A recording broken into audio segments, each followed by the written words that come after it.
Friends, welcome to this cook book. ഇന്നത്തെ എൻ്റെ recipe ഒരു ചാറാണ്, തേങ്ങാച്ചാറ്. നമുക്ക് കാണാം.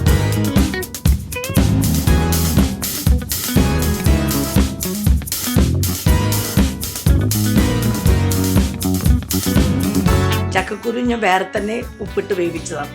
കാരണം ചിലപ്പോൾ അതിൻ്റെ ആ ഗ്രേവിക്കൊരു ചൊവയുണ്ടാവും, അതുകൊണ്ടിട്ടാണ്.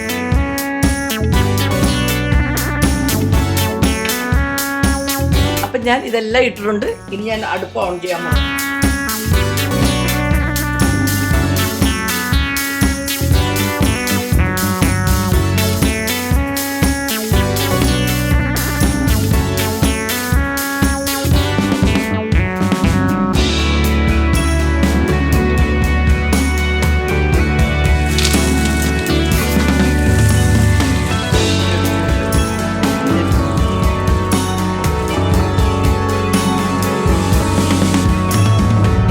ഫ്രണ്ട്സ്, നിങ്ങൾക്ക് എല്ലാവർക്കും ഇഷ്ടപ്പെട്ടെന്ന് കരുതുന്നു. നല്ല ടേസ്റ്റാണ്, അടിപൊളിയാണ്. നിങ്ങളെല്ലാവരും ട്രൈ ചെയ്യുക. Okay then, see you next time. By.